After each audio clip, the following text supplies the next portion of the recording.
Well, happy Sunday, everybody. It's time for our weekly Spokane Real Estate Marketing Update. But before we get to our regular programming, let me introduce you if you're new to my channel. I'm Dennis Isip with Haven Real Estate. And in this channel, we talk about how you can make smarter home buying or selling decisions that is based on data that I will be providing you on a regular basis. And so today we're going to cover the top 10 neighborhoods or grids in the Eastern Washington. This is the Realtor's version of the Spokane map. The association has divided Spokane into roughly about 200 grids, and all the sales information are based on these neighborhood grids. So today we're going to look at the top 10 grids based on number of home sales in 2019. So the first one we're going to look at is grid 84, Central Valley. And before we go to number 2, let's take a look at number 3, which is grid 87, Liberty Lake.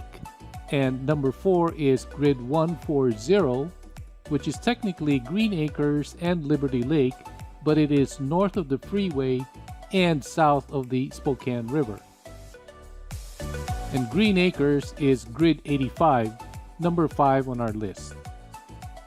Then we head on west to grid 102, Eagle Ridge, which is number 6. And number 7 is Pasadena Park, grid 64, which I fondly refer to as Northwood. And then we head to the number 2 on our list, grid 57, 5 Mile area. And close by is grid 009, Northwest Spokane. It is number 8. And number 9 is grid 56, Indian Trail. And finally, we head to grid 14, which technically doesn't have a name, but I'll refer it to the Foothills Northtown grid. All right, so now that you have an idea of which areas that we're going to cover, let's now go into the detailed sales data over the past 30 days. And they are ranked in order according to the actual homes sold in all of 2019. And then we have the 3 major sections representing the status of a particular house that's on sale. The first status is active, and that means that the house is currently on the market, it's for sale, and it is available. The second major status is when it's pending. Pending means that the seller has already accepted somebody else's offer. However, it is not yet fully closed. Technically, they are in what you call escrow. Both buyer and seller are doing due diligence on each other. So for example, the buyer is probably inspecting the house and making sure that the seller is representing the house the way it is. There are no major repairs or any other surprises that they could be concerned about down the road after the sale is closed.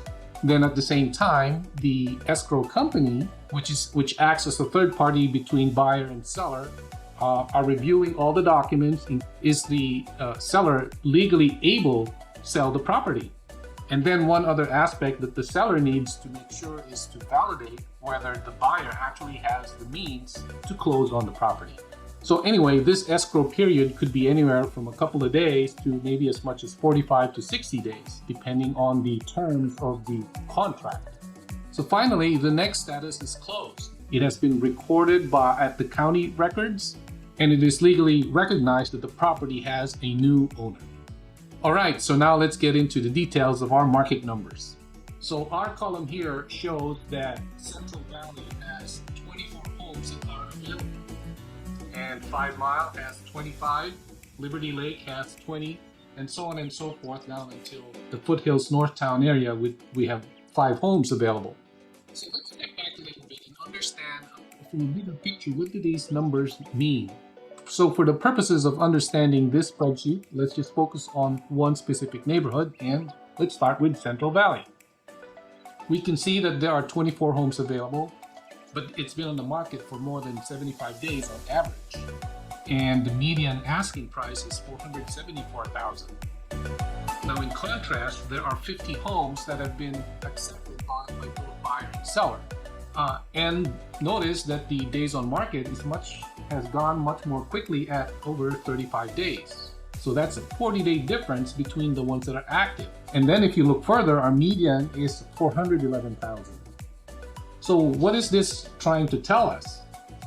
Well, without looking at the actual condition of the homes that are available, I'm just going to make an educated guess that the homes are overpriced. You can see that the list price is a lot higher and it's been on the market for quite some time. In contrast, if you look at the closed homes, although there's only 6 of them, the average days on market is 5.5 days, which means that they're most likely have been paid for by cash. But also notice that the actual selling price is lower. So what can we conclude? It means that if you're trying to sell and it is overpriced, meaning you're asking for more than what the market is willing to pay, then your home is going to sit in the market. Even though there are lots of buyers out there, they're not willing to overpay. So let's take another neighborhood in contrast, and let's pick Northwest Spokane, grid number 9. We can see that there are 5 homes that are currently available with 8.6 days on the market, which means that they are relatively very new. They just came on board a little over a week ago. And the asking price is $215,000 on average. And we can see that there are 15 pending homes with an average days on market of 12. And notice that you'll have a little bit higher list price, $224,000. All it means is of the 15 homes, that's the median of what they were asking for, not what was actually offered in the contract. And then finally, we've got 4 homes that were sold in the past 30 days. Conventional loans are typically about 30 days, while FHA or other government loan programs usually require 45 days. And then the median sold is the final price of the sale. And notice that it is a lot higher than the other homes that are on the market. 2 things could be going on. Number 1, there's a lot more bidding probably happening at this price range in this neighborhood.